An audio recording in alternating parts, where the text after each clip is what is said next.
चाहन्छु। सभाध्यक्ष महोदय, जनयुद्ध भन्नाले विचार, आदर्श र आर्थिक, सामाजिक, राजनीतिक परिवर्तनको लक्ष्यसहित सचेत जनताले सुरु गरेको कुनै पनि प्रकारको संघर्ष हो। नेपालमा जनयुद्ध भन्नाले 250 वर्षसम्म विद्यमान एकात्मक साम्राज्यवादी सामन्ती सत्ताको अन्त्य गर्दै देशभित्रको आर्थिक, सामाजिक, राजनीतिक र मानवीय जीवनशैलीको युगान्तकारी परिवर्तन सम्भव तुल्याएको नेपाली जनता मार्फत सुरु गरिएको क्रान्ति हो। सभाध्यक्ष महोदय, विक्रम सम्वत 2046 सालमा बहुदलीय प्रजातन्त्रको स्थापना गरियो, तर लोकतन्त्र संस्थागत हुन सकेन। बहुदलीय प्रजातन्त्रमै सीमित रहन उपयुक्त नठानेपछि नेपालमा दीर्घकालीन जनयुद्धको आवश्यकता बोध गरी योजनाबद्ध रूपमा तयारी सुरु गरियो।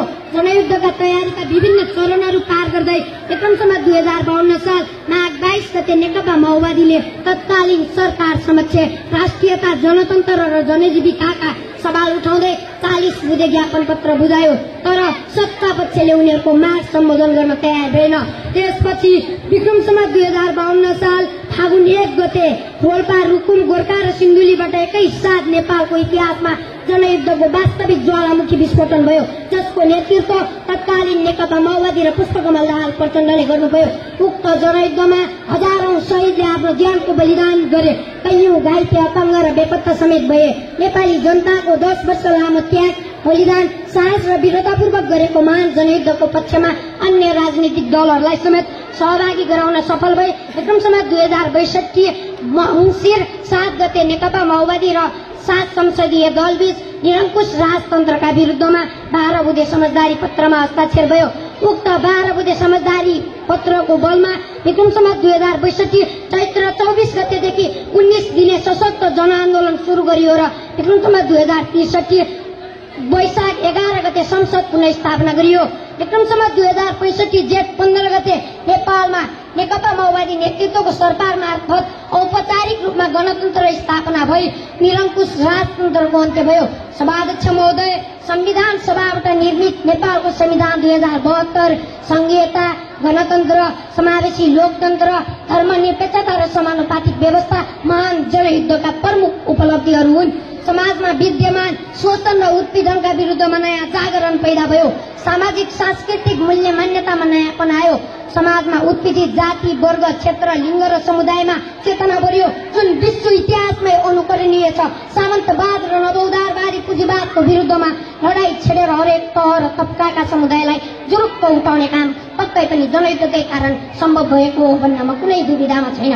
सभाध्यक्ष महोदय, नेपालमा जनयुद्ध अघिको 250 वर्षसम्मको विद्यमान निरङ्कुश राज्य सत्ताले नेपाली जनतालाई दास र नोकर बनाइरहेको थियो, आधारभूत आवश्यकताबाट वञ्चित गराइरहेको थियो।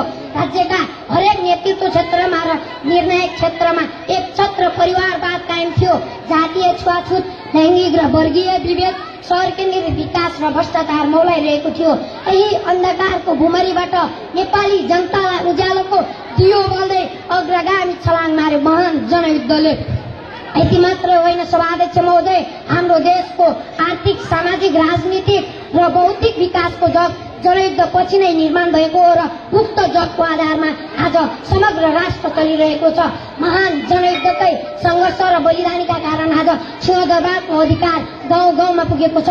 सभाध्यक्ष महोदय, संविधानमै आरक्षणको व्यवस्था गरी समाजमा उत्पीडित जाति, वर्ग, क्षेत्र, लिङ्ग र समुदायलाई माथि उठाउनु महान जनयुद्धको महत्वपूर्ण उपलब्धि हो। यसको सामाजिक, सांस्कृतिक रूपान्तरण मानव अधिकारको प्रतिबद्धता सहित मौलिक हक र सामाजिक न्यायको प्रत्याभूति भएको छ। राज्य सत्तामा आम नेपाली जनताका छोराछोरीहरूको सहभागिता हुन पाउने सुनौलो अवसर प्राप्त भयो। राष्ट्रको सर्वोच्च संस्था, प्रधान न्यायाधीश, सभामुख, राष्ट्रपति, मुख्य सचिव जस्ता पदमा महिलाहरू पुगिसकेका छन्। यी त केवल प्रतिनिधि घटना र उदाहरण मात्र हुन्। सभाध्यक्ष महोदय, यस्ता कैयौं दीर्घकालीन युगान्तकारी परिवर्तनहरू पक्कै पनि जनयुद्धकै कारण सम्भव भएका हुन्। सभाध्यक्ष महोदय, अन्ततः जनयुद्ध मार्फत प्राप्त उपलब्धिलाई संस्थागत गर्नु आजको प्रमुख आवश्यकता रहेको छ। हजारौं शहीद, घाइते, अपाङ्ग र वीर नेपालीहरूको सपना साकार पार्नको लागि गम्भीर समीक्षा गर्दै देशको आर्थिक, सामाजिक, राजनीतिक र मानवीय जीवनशैलीको युगान्तकारी परिवर्तन सुदृढीकरण गर्न समन्वय र सहकार्य गर्दै एकताबद्ध र प्रतिबद्ध हुनुपर्छ भन्दै मेरा 2-4 शब्द यही अन्त्य गर्छु। हस्त, धन्यवाद, नमस्कार।